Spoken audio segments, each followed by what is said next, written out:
This is a video of 4817 Sawmill Road in Show Low, Arizona. 85901. We're at the southeast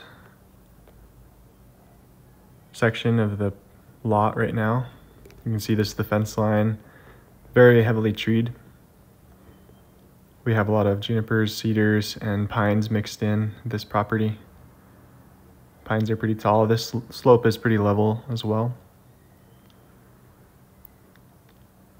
And as we're coming up, you can see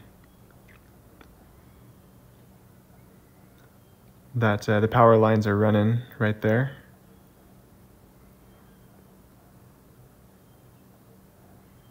It has power through APS.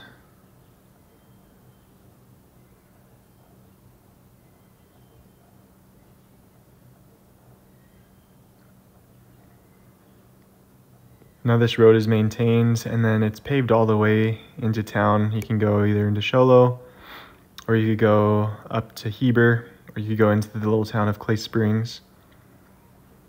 Clay Springs provides water to this section of the community.